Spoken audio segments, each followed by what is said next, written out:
Hello everyone, मैं हूं नानू और आप सभी लोगों का स्वागत है नानू के सफर पर। और आज मैं पहुंच चुका हूं जिंसी रोड पर टाटा मोटर्स के showroom. And you were probably thinking कि भला नानू जो कि एक फूड ब्लॉगर है टाटा मोटर्स के शोरूम पे कर क्या रहा है। सो आज मैं कर रहा हूं एक कार का रिव्यू जो कि है Tata Tiago energy. And special thanks to Varenyam Tata Motors जो कि जिंसी रोड पर है और सपोर्टिंग मी। तो चलिए फटाफट चलते हैं, कार को रिव्यू करते हैं और आपको उसके बारे में पूरी डिटेल्स देते हैं। शोरूम के अंदर आ चुका हूँ। चलिए फटाफट कार का एक छोटा सा वॉक अराउंड करते हैं। तो this is Tata Tiago energy. जैसा कि आप देख सकते हैं, सबसे पहले अगर इसकी स्टार्टिंग हम फ्रंट से करें तो यहाँ पे आप देख सकते हैं क्लैडिंग दी हुई है, पूरी ब्लैक कलर की टाटा की बैजिंग है। यहाँ पे इसका फ्रंट ग्रिल दिया हुआ है। This one is the headlight. और आप जैसे कि देख सकते हैं यहाँ पे इन्होंने LED रिफ्लेक्टर्स दिए हैं। हालांकि जो इंडिकेटर्स हैं वो अभी भी हाइलोजन ही है, but this one is a major upgrade जो कि पहले प्रोजेक्टिव हेडलैम्प्स पे आता था, बट अभी इसे LED में कन्वर्ट कर दिया गया है। फ्रंट ग्रिल हमने देख ली है। सामने पूरी रगड क्लैडिंग दी गई है ब्लैक कलर की। ये देखिए, नॉर्मल टियागो में ऐसा नहीं आता। This is the side view of Tata Tiago energy. आप पूरा डिफरेंस देख सकते हैं एक नॉर्मल टियागो में और इस एनर्जी में। साइड में भी क्लैडिंग लगी हुई है पूरी ब्लैक कलर की, जो कि नॉर्मल टियागो में ऐसे नहीं मिलती है। ब्लॉसम ब्लैक में यहाँ पे क्रोम फिनिश के साथ हैंडल्स मिलते हैं। अगर पीछे की तरफ आते हैं तो यहाँ पर भी बैजिंग है टियागो की और एनर्जी की। यहाँ पर ही पूरी ब्लैक कलर की क्लैडिंग लगी हुई है। चलिए फटाफट डिग्गी को भी खोल लेते हैं। और वन मोर थिंग, जैसे कि आप ये ब्लैक बटन दिख रहे हैं, ये नॉर्मल टियागो में नहीं आता, ये सिर्फ एनर्जी में ही आता है। चलिए इसे भी ओपन कर लेते हैं। 242 लीटर्स की एक बड़ी सी बूट स्पेस हमें यहाँ पे मिल जाती है। पार्शल ट्रे, और यहाँ पर पार्शल ट्रे के बाद 3 kgs का पे लोड के लिए यहाँ पे मिलते हैं। ये देखिए, अगर स्पेयर व्हील की तो स्पेयर व्हील में हमें यहाँ पे मिलता है, देख लेते हैं, 155/80 R13। भाई 13 इंच का यहाँ पे व्हील मिलता है। मेरे ख्याल से 13 इंचेस का व्हील जो है छोटा है। एटलीस्ट आपको 14 इंचेस का व्हील देना चाहिए था, बट ठीक है। यहाँ पे हम कर देते हैं डिग्गी को बंद। गाड़ी की कलर की बात करें तो इस गाड़ी में 4 कलर हैं। This one is the polar जो कि डुअल टोन में है, और एनर्जी में हर कलर डुअल टोन में आता है, जो कि ऊपर ब्लैक और नीचे वाइट। वैसे 3 कलर और हैं। बाकी अगर हम व्हील कैप्स की बात करें तो भाई ये देखने में तो वैसे एलॉय व्हील जैसे दिखते हैं, बट ये व्हील कैप्स ही हैं, ये एलॉय व्हील्स नहीं है। ये एरो का डिज़ाइन में, जो कि आजकल आपने EV कार्स में देखे होंगे, EV व्हीकल्स में देखे होंगे, जो कि देखने में बहुत ही स्टाइलिश और फ्यूचरिस्टिक दिखते हैं। जैसे कि देखिए, ये छोटे छोटे से गैप्स है, ये इसकी वजह से आपको हो सकता है दिख रहा हो कि ये एक एलॉय व्हील्स हैं, बट नहीं, दीज आरंट एलॉय व्हील्स, ये स्टील व्हील्स ही हैं, स्टील रिम्स ही हैं। जिन्हें हाइपर स्टाइल व्हील्स कहा जाता है। So this is the Tata Tiago energy, जो कि नॉर्मल टियागो से बहुत ही अलग है। चारों साइड ब्लैक कलर की क्लैडिंग लगी हुई है, बहुत ही ज़बरदस्त गाड़ी दिखती है।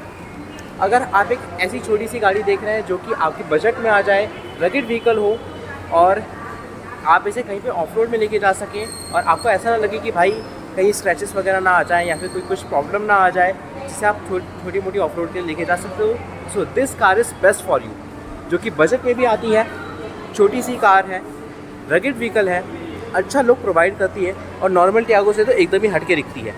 लोग कभी कभी आपसे पूछ भी सकते हैं कि भाई ये तो टियागो दिखने रही है कौन सी गाड़ी। So this is the Tata Tiago energy XZ variant. इसमें आपको वेरिएंट से बता दूं, मॉडल यही है, सिर्फ ट्रांसमिशन और फ्यूल वेरिएंट डिफरेंट हो जाते हैं। जैसे this one is the XZ, इसके ऊपर आता है XZA, यानी वो रहेगा पेट्रोल में, but the transmission will be automatic. फिर उसके ऊपर आता है XZI CNG, जिसमें रहेगी गाड़ी मैनुअल में, बट रहेगी ये CNG में। इसका फ्यूल वेरिएंट पेट्रोल के साथ CNG में भी रहेगा, which is the I CNG। उसमें डिग्गी थोड़ी छोटी हो जाती है, बट डिग्गी पूरी एब्जॉर्ब नहीं होती, पूरी यूज़ नहीं होती। वो इसलिए क्योंकि मैं आपको इसे बता दूं कि इसमें डुअल एनर्जी में या फिर टाटा की कार्स में डुअल सिलेंडर सिस्टम आता है। मतलब पूरा एक सिलेंडर स्पेस कवर अप नहीं करेगा, 2 सिलेंडर्स यहाँ पे रख जाएंगे और फिर भी आपके पास स्पेस बचेगा कि आप अपना सामान रख सको। फिर उसके ऊपर आता है XZA I CNG। मतलब टाटा ने इंडिया में पहली कार लॉन्च करी है जो कि CNG में ऑटोमेटिक वेरिएंट आपको ऑटोमेटिक ट्रांसमिशन प्रोवाइड करती है, which is a very wonderful thing. बात करें कार के इंजन की तो सबसे पहले हम आगे का खोल लेते हैं bonnet. Engine of Tata Tiago energy. Same engine normal Tiago में भी आता है, 1.2 लीटर्स का रिवोट्रॉन 1200 सीसी इंजन जो कि एक धमाकेदार माइलेज ही प्रोवाइड करता है इतनी बढ़िया सी गाड़ी में। ऊपर इंसुलेशन दिया गया है और ये इंजन 86 PS का पावर निकालती है एट 6000 RPM और वो भी 133 Nm का टॉर्क, जो कि भाई इतनी छोटी गाड़ी के लिए एक सफिशिएंट है। मुझे नहीं लगता कि एक अंडर पावर कार है। हाँ, अगर आपको परफॉर्मेंस निकालनी तो एक बात अलग है, बट सिटी ड्राइव के लिए ये एक बढ़िया इंजन है। बात आती ड्राइवर सीट की तो यहाँ पर आप जैसे कि देख सकते हैं कि रिक्वेस्ट सेंसर मिलता है डोर में। यहाँ पे ड्राइवर सीट पे चारों पावर विंडो के controls, Windows lock unlock, door handle lock unlock car के लिए दिया गया है और भी हम के कंट्रोल्स यहाँ पे दिए हैं। अंदर बैठते हैं और कार को एक बार चेक करते हैं। देखिए आप सारे यहाँ पे कंट्रोल्स देख सकते हैं। यहाँ पे कार है, ये इसका डिजिटल इंस्ट्रूमेंटल क्लस्टर है। इसे अगर मैं चालू करता हूँ तो यहाँ पे ये देखिए पूरे यहाँ पे कंट्रोल्स मुझे ईजिली दिखा देगा। ज़्यादा मुझे कोई ऐसे मतलब इश्यूज़ आएंगे नहीं। डोर के कितने डोर खुले हैं, RPM, स्पीड वगैरह ईजिली मुझे दिखा देगा कितनी किलोमीटर चली है। और बाकी यहाँ पे turn indicators, left right and all. बीच में अगर हम देखें तो यहाँ पे टाटा का इल्यूमिनेट लोगो मिलता है। यहाँ पे कंट्रोल्स हैं वॉल्यूम के, बाकी सारे, और यहाँ पे डिजिटल इंस्ट्रूमेंटल क्लस्टर की कंट्रोल्स मिलते हैं हमें यहाँ पे। बात करें अगर इंटीरियर की, मैं कार बंद कर देता हूँ। यहाँ पे हमें मैनुअल AC मिलता है और मेरे ख्याल से मैनुअल AC यार इससे बेटर है कि आप एक ऑटोमेटिक AC दे रहे थे। बाकी यहाँ पे आप टाटा की टियागो बैजिंग देख सकते हो। Rear defogger, lock unlock, hazard lights और यहाँ पर पीछे बूट ओपनिंग के बटन्स दिए हुए हैं। और बाकी यहाँ पे USB-B चार्जिंग पोर्ट दिया गया है और 12 वोल्ट का सॉकेट दिया हुआ है। इसके बाद अगर गियर की बात करें तो 5 स्पीड मैनुअल गियर है और बाकी पूरा ब्लैक है। ऊपर अगर हम देखें तो यहाँ पे सनवाइज़र, टिकट होल्डर दिया गया है। और बाकी अगर हम IRVM की बात करें तो ये मैनुअल डिमिंग IRVM है, ऑटोमेटिक नहीं है। यहाँ पे मिरर दिया गया है। और वन मोर थिंग, इतनी प्यारी सी छोटी सी गाड़ी में आपको ऑटोमेटिक वाइपर्स मिलते हैं, which is also a very good thing. बाकी यहाँ बीच में आप माइक देख सकते हो। यहाँ पे कोई भी ऐसे लाइट या फिर सन ग्लासेस का स्पेस नहीं है। लाइट सिर्फ यहीं पर ही है जो कि LED है और मेरे हिसाब से यहाँ 2 और दे देनी चाहिए थी, बट नहीं है, कोई बात नहीं। तो ये तो हो गया भाई ड्राइवर साइड इंटीरियर। बात करते हैं अगर पीछे की, तो सबसे पहले तो मैं अपने हिसाब से यहाँ पे सीट को सेट कर लेता हूँ। मैं हूँ 5'5" का और मैंने यहाँ पे अपने हिसाब से सीट को सेट कर लिया है। चलिए पीछे जाके बैठते हैं और पीछे बैठने वाले व्यक्ति को कितना स्पेस मिलता है बैठने के लिए वो भी चेक कर लेते हैं। पीछे के देख लेते हैं पीछे कितना स्पेस है। आगे की दोनों सीट्स मैंने अपने हाइट के हिसाब से सेट करके रखी है और पीछे अगर बैठ के देखें तो ठीक ठाक स्पेस मिल जाता है, जैसे कि आप देख सकते हैं यहाँ पर। और अंडर थाई सपोर्ट ठीक ठाक है, मैं ऐसा नहीं कहूँगा कि बहुत ज़्यादा है या फिर बहुत कम है, बट हाँ सफिशिएंट है। यहाँ पे बीच में छोटा सा हम्प मिलता है और बाकी यहाँ पर बॉटल्स रखने के लिए जगह है और ज़्यादा है नहीं। 4 स्पीकर, 4 ट्विटर्स मिलते हैं। और बाकी अगर पीछे देखा जाए तो 2 एडल्ट्स और एक बच्चा आराम से बैठ सकता है। मैं ये तो सजेस्ट नहीं करूँगा 3 एडल्ट्स, क्योंकि हो सकता है थोड़ा अनकम्फर्टेबल वे में आप बैठो। बट हाँ, अगर ऊपर हेडरूम देखें तो वो भी बहुत बढ़िया है, सही 60 है।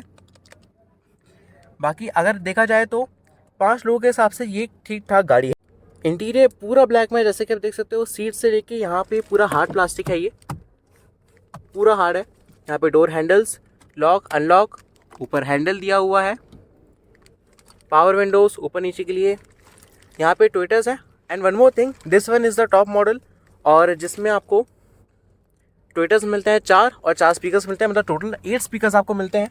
और बाकी ये एनर्जी का की फॉग है जो कि आप देख सकते हो लॉक अनलॉक के लिए, जो कि प्रीमियम टाटा के SUVs में आता है, वैसे यहाँ पर भी दिया गया है अनलॉक के लिए ऐसे। और बाकी यहाँ पे वेलकमिंग ORVMs दिए गए हैं जो कि अनलॉक के टाइम पे बंद हो जाते हैं और ओपनिंग के टाइम पे चालू हो जाते हैं। सेफ्टी फीचर्स के लिए यहाँ पर जैसा कि देख सकते हो सीट बेल्ट वार्निंग्स भी आ जाती है। हर सीट के लिए यहाँ पे जितने ही पर्सन बैठ रहे हैं उनके लिए सीट बेल्ट वार्निंग आ जाती है। स्क्रीन भी बढ़िया है, आप देख सकते हो बेजल्स ही बहुत कम है एक कार के हिसाब से, इतनी बड़ी स्क्रीन के हिसाब से। यहाँ पे क्लॉक्स हैं, आप इसे अपने हिसाब से जैसा चाहो वैसा कस्टमाइज़ कर सकते हो। फॉर एग्जाम्पल मैंने ये लगा लिया, ये देखिए, आप अपने डिवाइस को पेयर कर सकते हो, न्यू विटनेस लगा सकते हो, बहुत सारी चीज़ें हैं। मतलब मैं कभी कभी तो खुद ही कंफ्यूज हो जाता हूँ कि भाई क्या क्या नहीं दे के रखा है इन लोगों ने इसमें। एक बजट कार के हिसाब से बहुत है। हाँ, हालांकि इसमें कुछ चीज़ें हैं जो कि अभी मैं आपको बताऊंगा, और मेरे ख्याल से इसे अपग्रेड करना चाहिए। और कभी कभी मुझे लगता है कि टाटा टियागो एनर्जी एक डाउनग्रेड भी है। चलिए फटाफट बाहर निकल के देखते हैं वो क्या क्या डाउनग्रेड्स हैं, मैं आपको फटाफट अभी बताता हूँ। जैसे टाटा टियागो में स्टैंडर्ड में ही यहाँ भी इन्हें फॉग लैंप्स देने चाहिए थे, जो कि फॉग लैंप्स नहीं दिए हैं। एटलीस्ट इसे तो आपको स्टैंडर्ड करना था, बट आपने वो नहीं किया है। और इसमें एक और चीज़ डाउनग्रेड है जो कि इन्होंने हटा ही दी है, वो है इसके पीछे का डीफॉगर। तो जरूरत ही है, बट रियर वॉशर और रियर वाइपर इन्होंने दिया ही नहीं है, पूरा ही हटा दिया, विच इज़ ऑल्सो डाउनग्रेड भाई, क्योंकि हैचबैक में तो रियर वॉशर रियर वाइपर देना ही चाहिए।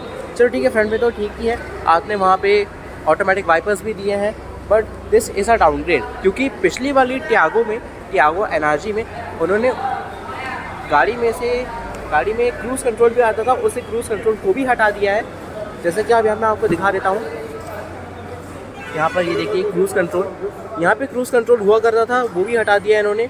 अभी सिर्फ डिजिटल इंस्ट्रूमेंटल क्लस्टर को आप सेट कर सकते हो यहाँ से, यहाँ पे साउंड और बाकी उन सब चीज़ों के लिए कंट्रोल्स दिए हैं, बट क्रूज़ कंट्रोल भी हटा दिया है।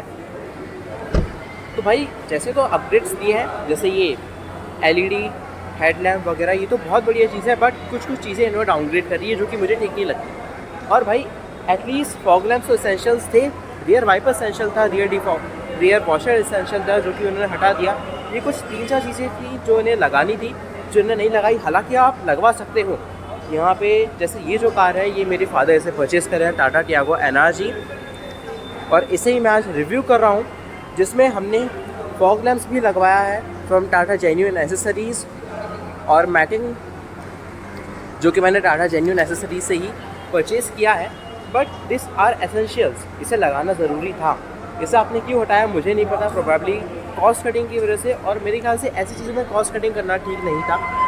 सो ये था मेरे टाटा टियागो एनर्जी का रिव्यू। कैसा लगा आपको मुझे ज़रूर बताइएगा। अभी मेरी गाड़ी में नंबर प्लेट लग रहा है, जैसा कि मैं आपको यहाँ पे दिखा सकता हूँ, ये देखिए नंबर प्लेट लगना यहाँ पे शुरू हो चुका है। आपको वीडियो कैसा लगा मुझे ज़रूर शेयर कीजिएगा कमेंट सेक्शन में। बाकी अगर कुछ भी मुझसे छूट गया हो तो आप मुझे वो कमेंट सेक्शन में वो क्वेश्चन पूछ सकते हैं, मैं उसका आपको टोटल डिटेल में उसका आंसर दे दूंगा। Plus thank you so much Tata Motors Varenyam Jinsi road, जिनकी वजह से पॉसिबल हो पाया। इनसे ही मैंने एक कार परचेज करी, और आपको टाटा के कोई भी प्रोडक्ट के बारे में इनसे कुछ भी इन्फॉर्मेशन लेनी है तो आप नीचे डिस्प्ले हुए नंबर पे इन्हें कांटेक्ट कर सकते हैं। ये आपको हर चीज़ डिटेल में बताएंगे और आपको इजी समझा भी देंगे। तो मिलते हैं नानू के सफर में एक न्यू वीडियो में, तब तक के लिए लाइक शेयर कमेंट और सब्सक्राइब करना ना भूलिए। Till that bye bye, take care, thanks for watching.